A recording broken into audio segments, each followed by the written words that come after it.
Indian mango pie. Hi guys! Kakain tayo ng mango pie na niluto ng inay ko. Thank you, inay! Mango. Mangoes inside? Bright mangoes inside. Let's check. Wait lang, love. Yan. I want to eat it. You wanna try it, eat it? Yeah. Mainit kasi hindi ko pa kayang hawakan.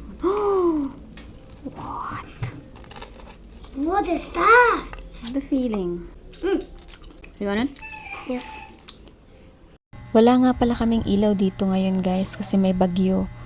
Pero luckily wala namang ulan at saka wala rin gasinong hangin. Buti na lang. Yun nga lang, wala kaming ilaw tsaka wala rin kaming tubig kaya mahirap. Only feeling tayo sa ating mango pie. Ito talaga yung masarap gawin kapag umuulan, kumain lang ng kumain. Lagyan pa ulit natin ng palaman since only feeling naman tayo. Indian mango nga pala guys ang ginawa ng inay ko na mango pie kaya ito ay Indian mango pie.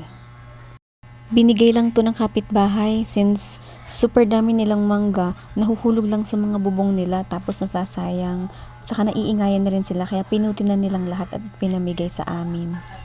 Buti na lang talaga napaka-resourceful ng inay ko kasi hindi rin naman namin nauubos yung isang eco bag na ibinigay sa amin sa loob lang ng isang araw at baka mabulok. At naisipan nga niyang gawing mango pie. Last bite.